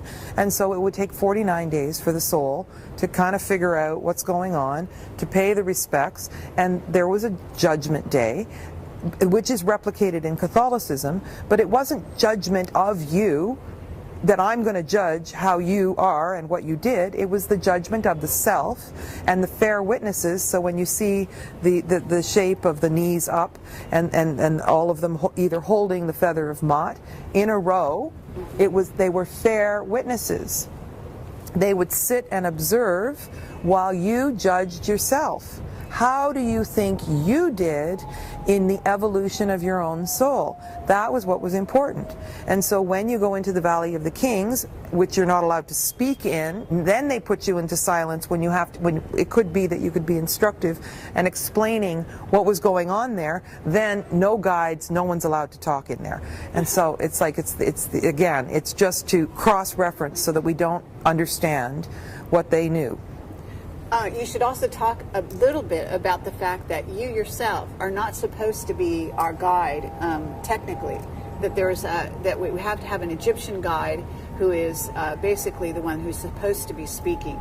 Yes, and they're trained and they memorize all of the stuff about Ramses and the 19th, 20th, well, the 19th dynasty was Seti's, but you know, 20th, 21st, and 22nd dynasty was Ramses, first, second, third, Ramses, who discovered that he quite looked like Amenhotep III and a race, you know, and so it's all the warring, and they cut off the hands of the enemy, and you see them holding them up by the hair, and then they have the sacred feminine, and they have the storylines of what was really going on, but it's almost like this adjunct, you know, and the rest of the, you know, conquer and all of that, and it has nothing to do with the true spirituality. And so this is what the guides are trained to tell you. And so when I stood here and listened to a few guides, I just felt my stomach turning. I felt like I wanted to pass out. They'd say, you know, this is Ramsey, and I'd go, who said? You know, and I had this voice inside my head, and then I'd be arguing with myself like, what, who's talking, and why do you think you know anything here? But the fact of the matter is that they want the patriarchal story coming down that's replicating the idea of the Catholic Church, that power over, not power from within. And so if I'm giving an explanation in the National Museum, there are guards that stand there that will shut you down. They'll shut me down. They'll tell me, no, madame, not allowed, no speaking. So if you're chit-chattering and saying, take my picture, you're allowed. But if you're making sense of ancient Egyptology in a true way that's about self-empowerment, they will follow you and shut you down because they want the old story. And I looked into becoming a traditional guide, and you have to memorize the script. And it's all about Ramses. And you can say New Kingdom, this and that, and Old Kingdom, but you're not really supposed to even know the story. It's insidious, yes, and it's brutal. And we still know that there's a truth that exists anyway, no matter what they do. Okay, well, the truth is inscribed in the temples, if you look close enough. And certainly you're an expert at doing that. And I thank you for that. And I think that more people who can watch this video, watch the Pyramid Code, can start to get a clue that there is something going on, that there is a history that they don't know, that has been hidden from them with regard to Egypt. And the interesting thing is that as we get closer to 2012, even in the last 4.5 years since I've been here, there's a huge upsurge in tourism here. And one would think that there seems to be almost an innate signal going off that is sending people to Egypt at this time. Where they are, whether they know it or not, looking for their past. And that they may be keys to ascension here that they are hoping to find, to trip into. Unfortunately, the guards are not trained in this knowledge, but you are.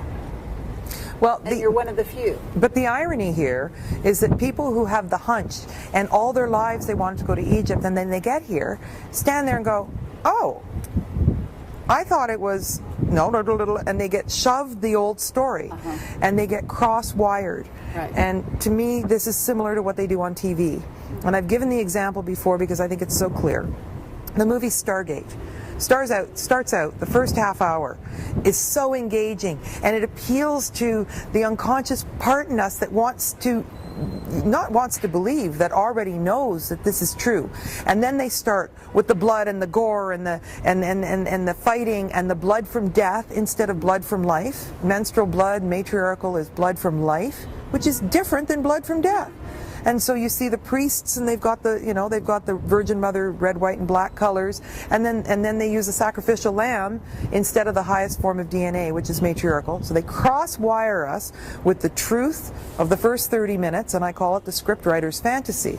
So this is what happens, is people feel inspired to come to Egypt, and then they stand there and listen to all this Ramses stuff and go, oh, it doesn't add up. So they came to Egypt with the hopes of being triggered. They're standing in the sacred structures that could trigger them if they were empty, and just they stood there. It would trigger their unconscious. They're looking at the frescoes, but they don't know what they're looking at because it's hidden in plain sight. You can look at these frescoes and go, what am I looking at? You don't know. And so what I've tried to do with people who come on the tours is give you little clues to decipher, and then to create sentences in your own head with the symbols so that you can piece it together. And I say, I'm not going to be there when you're looking at your pictures and when you're doing further reading. So if these few little pieces of the code can come together and make sense to you, then you can start to decipher for yourself. Because in actuality, as I said, if the Egyptians were concerned about biology, how we got here, they were well versed in quantum physics, they understood astronomy and the movement of the planets for sure, and they wanted to know what happened when we left. And it makes sense. They acknowledge the gods and goddesses. Now we channel, we're closer to the ascended masters. What's different? It's us. And I've also said, if there's such a thing as our future lives from the past of when we were in Atlantis and in Egypt and here, if we knew that things were going to be as absolutely dumbed down as they are now, and it was up to you, me, and our little audience to say, how are we going to trigger ourselves in the face of abuse and pollution and insanity and power over and a few people making money at the expense of everyone else? What would we leave for ourselves as clues? And that's what you see on the temple walls. Very well said. Absolutely. Okay, is there any last things that you would like to put into this discussion that we're having? And, really I could talk to you all night and all day, but under the circumstances, I don't want to impose on you too long. But what I would like to know is there any sort of bits and pieces that you can gather at this time to put into this discussion we've had that might have been overlooked? Well, I think if there's one thing left to say, since I started coming in 1977, when I was in my 20s, I have seen such an incredible force to disengage people from being here. And there is systemic stress in people all over the world from hyperinflation, and the pollution is abominable. The traffic, 10 million people commuting in and out of Cairo every day, the conditions of not hardly even being able to breathe the air. When you think of the purity and the sanity and the peace and the creativity that we had in ancient Egypt, this is craziness. And for people to long to feel the sanity of the ancient times and the force field and the split between the cultures being widened instead of narrowed, and to have the conditions so difficult for people to be able to realize these truths, speaks to me of an incredible time of darkness when we're right poised on the brink of coming into light. That these are indeed difficult times and brilliant times, and it's really not that easy to uncover these secrets. And it seems that the powers that be are crippling us and sending, thought viruses and building mind control towers and everything that you talk about in terms of a plot or a conspiracy. And I guess I rest on the note, it's not really working. We have endured difficult conditions, we've been tested, and we're still here talking. Absolutely. And we did notice that in our travels that we were being sort of targeted, if you will, that there seemed to be an increased number of what appear to be towers that are capable of sending out scalar weapon signals to dumb down people here in Egypt. In other words, that there seems to be a grid being laid upon the grid.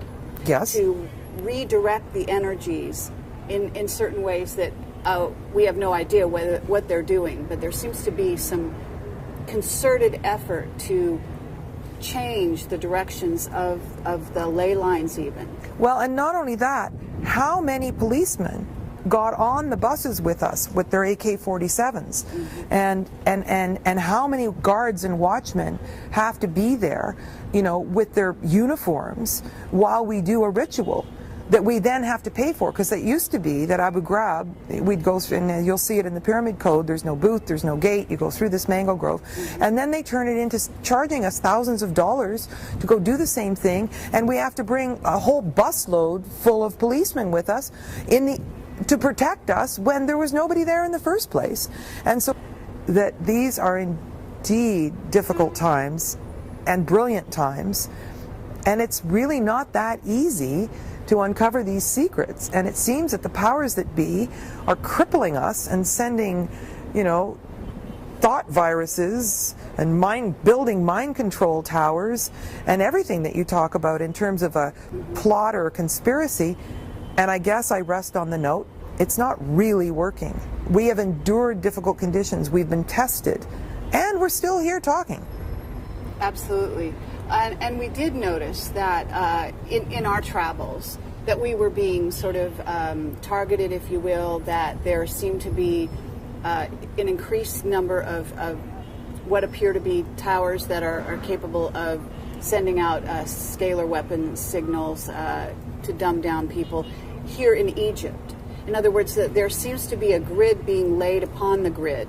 Yes. To redirect the energies in certain ways that we have no idea what they're doing, but there seems to be some concerted effort to change the directions of the ley lines even. Well, and not only that, how many policemen got on the buses with us with their AK-47s, and how many guards and watchmen have to be there, you know, with their uniforms while we do a ritual that we then have to pay for, because it used to be that Abu Ghraib, we'd go through, and you'll see it in the pyramid code, there's no booth, there's no gate, you go through this mango grove, and then they turn it into charging us thousands of dollars to go do the same thing, and we have to bring a whole busload full of policemen with us to protect us when there was nobody there in the first place. And so when they're standing there, they're increasing the difficulty of us doing true spiritual work. They're making us pay to pray. And it seems like such overkill, pun intended. Like, it's just bad. And to me, it kind of breaks me down. Like, I kind of feel like it's really unpleasant. And there's a part of me that says, forget it. I don't want to do this anymore.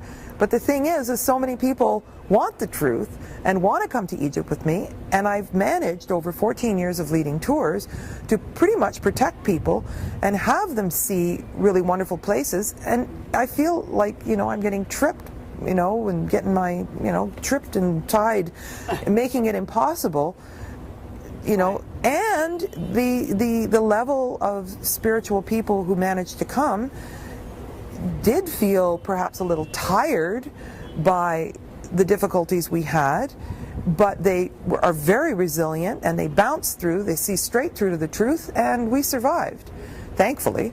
But everybody was challenged, and it shouldn't be so difficult.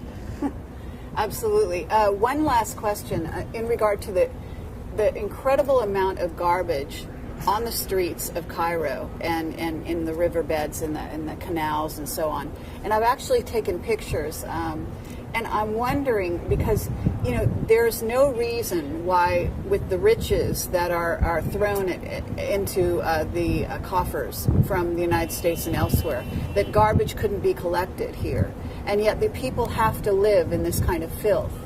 And again, we've got beautiful temples and beautiful, you know, monuments such as the pyramids, and yet if you look, you know, you take the time to walk down a city street, it's absolutely appalling. And again, that seems to be an added part of the plot. Well, and I have cleaned the inner chamber of the heart of the Sphinx full of garbage, plastic bags. It took me 3.5 hours. I cleaned the subterranean chamber in the pit. I was in there by myself, and I was thinking I was going in there to meditate, and I ended up becoming the garbage picker, and it's highly illegal to take anything off the plateau, even garbage. And then you go to places like Luxor or El Kharga, and the streets are clean. So yes. It's a measure of consciousness, but there's 30 million people in Cairo. And so another metaphor is if you take the entire population of Canada now and push it into the space of the city of Calgary, which is the largest square mileage of any city in North America, and you take out the traffic lights except one, and take out the garbage removal system or divide it in half, you have Cairo with 10 million people driving in and out every day. That is insanity. And they could clean it up. They could give people a sense of pride, but it's very harsh conditions here. And right, but the people, do have a sense of pride, and Egyptians do, and they actually do love, the Sphinx and the pyramids and their temples, and this is part of their heritage as well. So what we would ask is that there be an effort put into that direction. And there's no reason why it couldn't happen. Well, and I didn't mean sense of pride with the monuments. I meant a sense of pride with the street. Yeah. And so you see somebody opening a pack of cigarettes and throwing it out the window, and they think they're creating employment for the guy coming along with the brush and the broom, but you just can't keep up. You just can't keep up. Yeah, it's an incredibly tragedy. Okay, just in terms of 2012 and where we're going, there is definitely a movement toward the light. And as you've demonstrated here, that seems to be part of the progression and part of the story that is indeed being traced through Egypt at this time, and through the story of the line of where we end up in the progression of the equinox.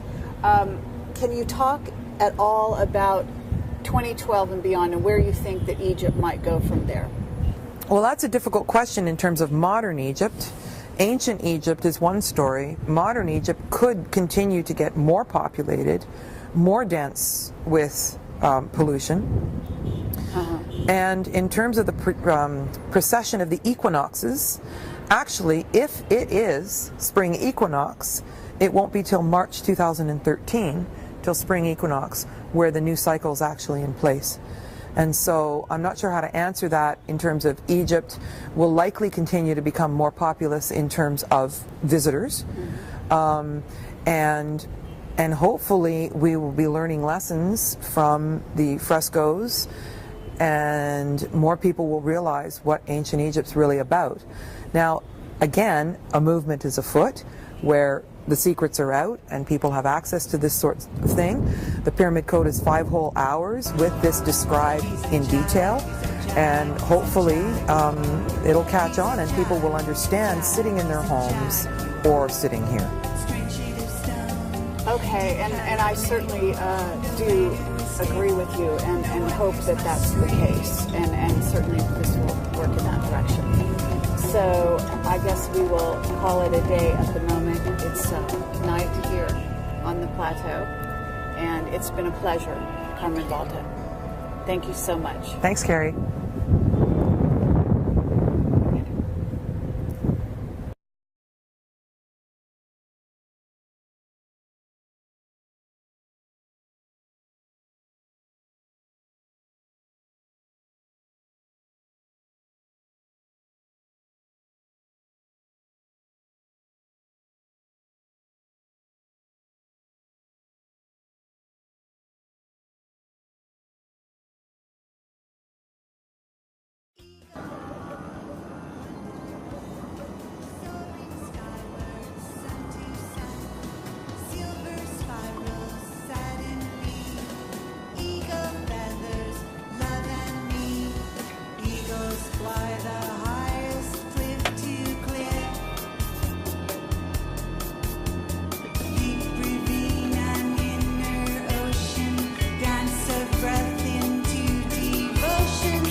pure electricity, caught in the strings of love's design. We supercharge our mind. Ego feathers, one by one, soaring skyward, sun to sun, silver spirals, light and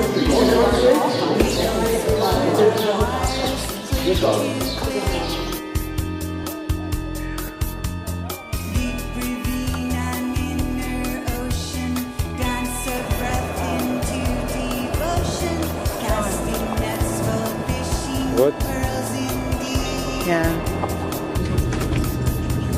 Total separate, tossed and screaming, while the world Morning, everybody.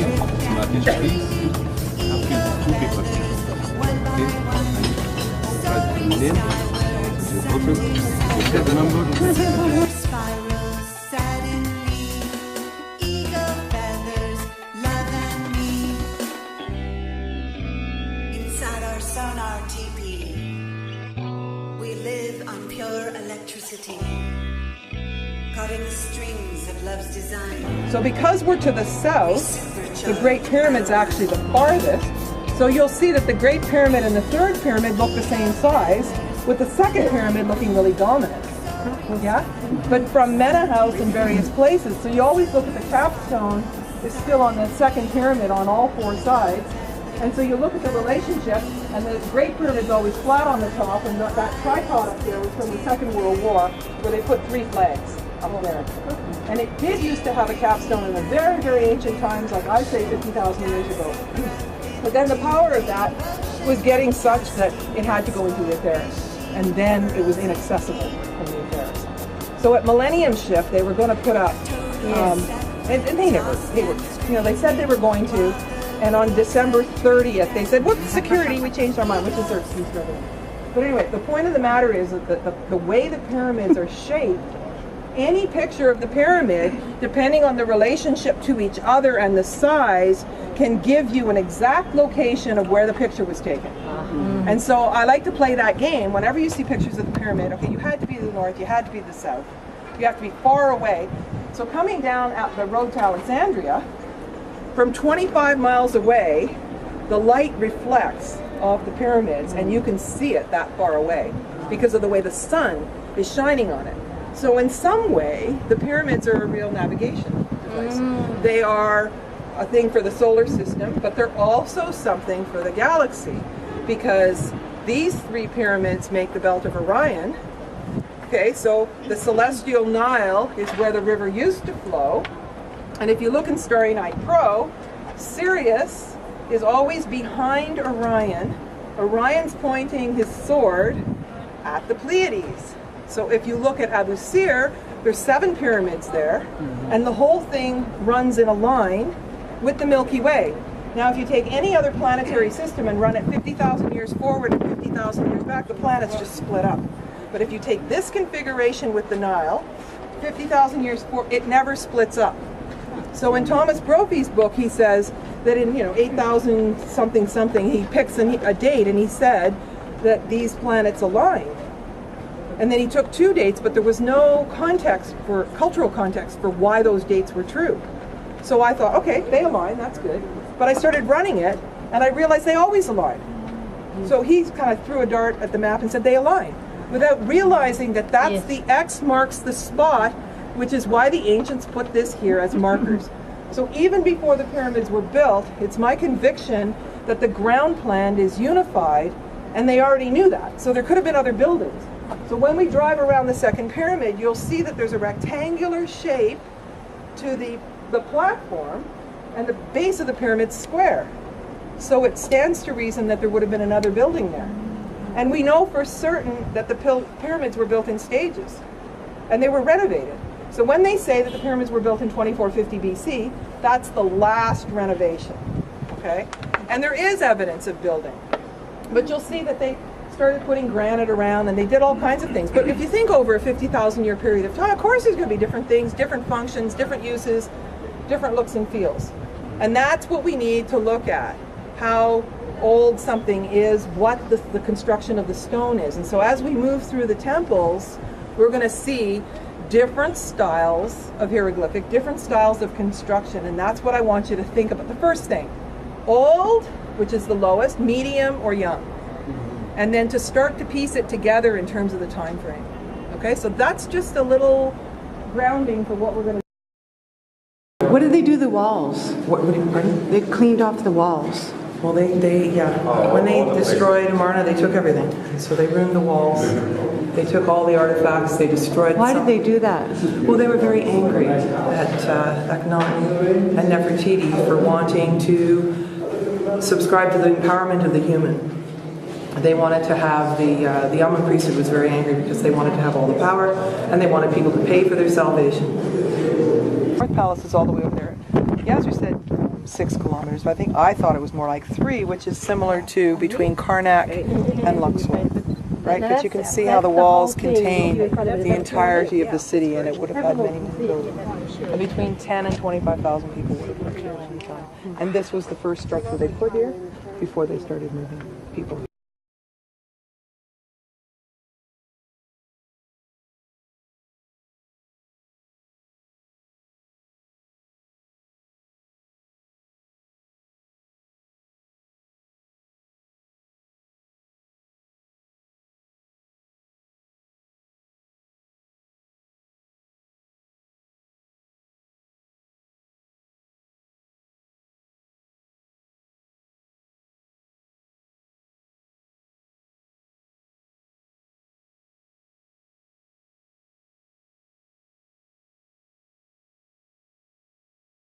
I'm here to ask her a few questions and to really reveal some of the things you told us on the trip as much as possible for the Camelot audience.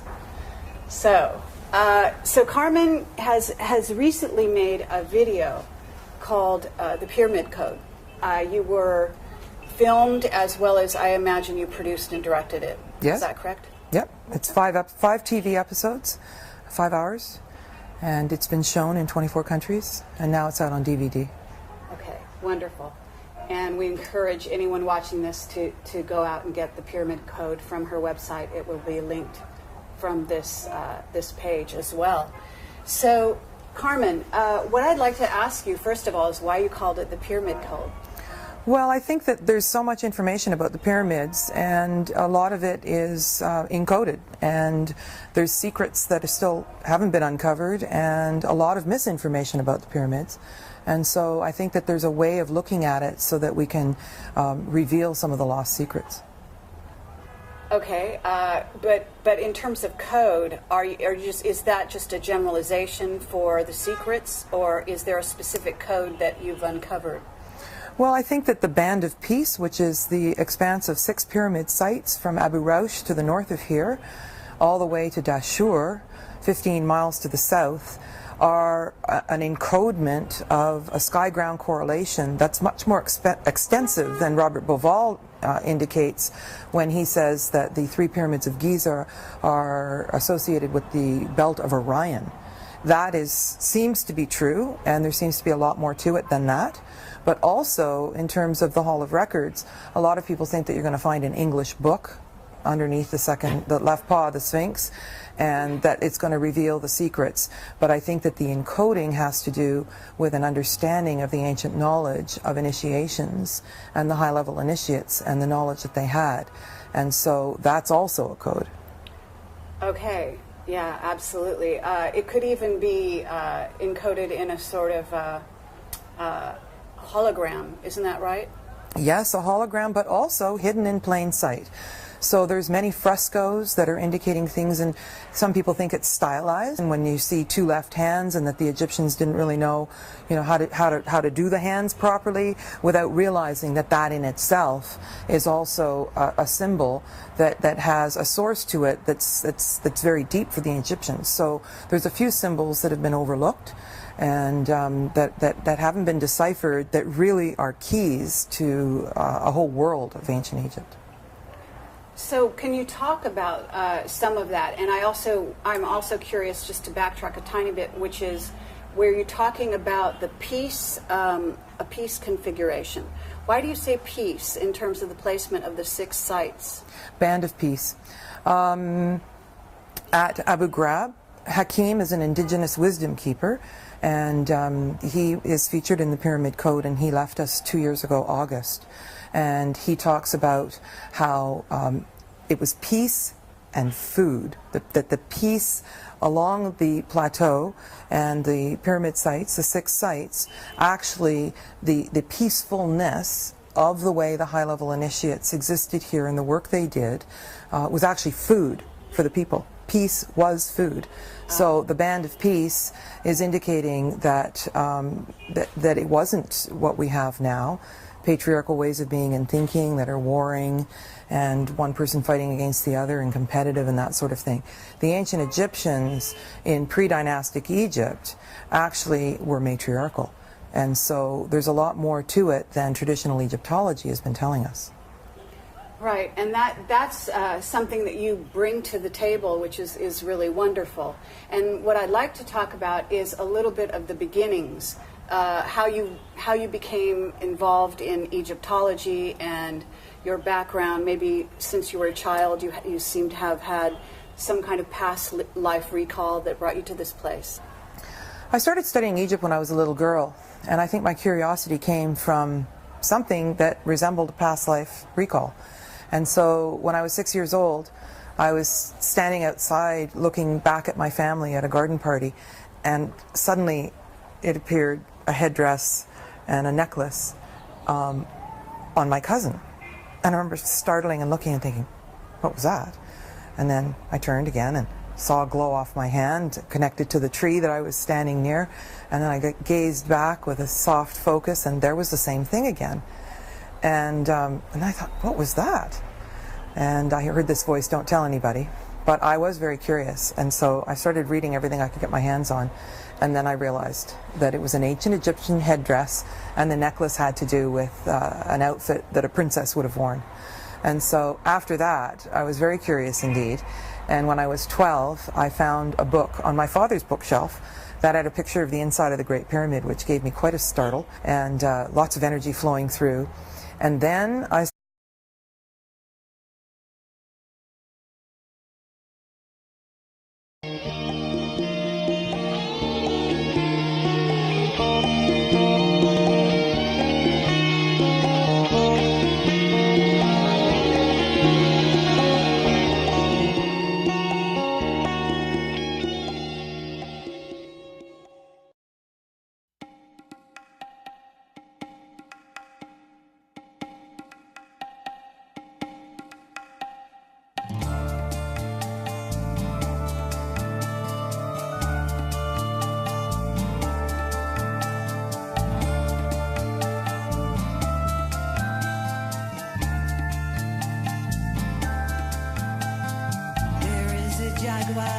outside my door, stretched out and purring, waiting for more.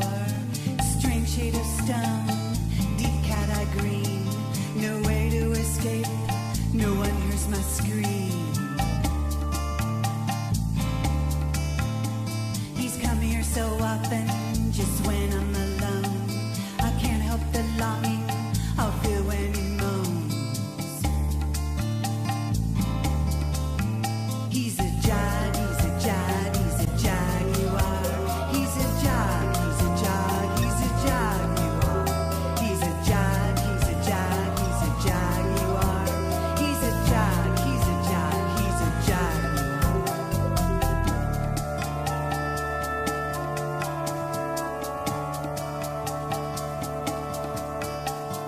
There is a jaguar outside my door, stretched out and purring, waiting for more. Strange shade of stone, deep cat-eye green, no way to escape, no one hears my scream. He's a jag, he's a jag, he's a jaguar. He's a jag, he's a jag, he's a jaguar. Hi, I'm Carrie Cassidy from Project Camelot, and I'm here with Carmen Boulter. And we are in Cairo, Egypt, at the base, practically, of all 3 pyramids and the Sphinx, and this is the plateau. What do you call this? The Sphinx Guest House. That's the location, right? Yep. And I'm very happy to be here. We've just been on a marvelous trip all through Egypt, and Carmen has been leading us and informing us as to some of the true history of Egypt. And so Because the idea is that when you died, you were met by the jackal-headed god Anubis, who says, "You're dead." And you go, "I am? I feel exactly the same." And they say, "Check it out, your body's down there." And then they say, "Let's have your heart." And they would take your heart and weigh it on the scales against the feather of truth. So if you had done something immoral, stolen, or done something that was against humanity in some way, your heart would be heavy. And the gods that met you would say, "We don't want you over here. You can't cross into the bardos unless you are light of heart." And so that was a way that the populace could live well and learn to live well. But later, in the later dynasties, when the Amun priesthood took over, you could buy your salvation, and you could buy these little Shakti dolls, and then Horus would hold up the scale and say, "Yep, you're good to go." And so that was a real distortion from the true spirituality that went to religion. And then if we go on to Nui, the milk from her breasts is the milk of the Milky Way. And so there's a sky-ground correlation between all of the pyramids, as I mentioned, from Abu Rosh through Giza, and then Abu Sir, and Saqqara, and Dashur. And all of those are a sky-ground correlation that parallel the Nile where it used to run. And so you can see the old riverbed, but now the Nile is 8 miles to the east. But it's significant that that configuration follows the configuration of the stars and the planets in the sky. And so how the ancients could have understood this is beyond most people's capacity to understand.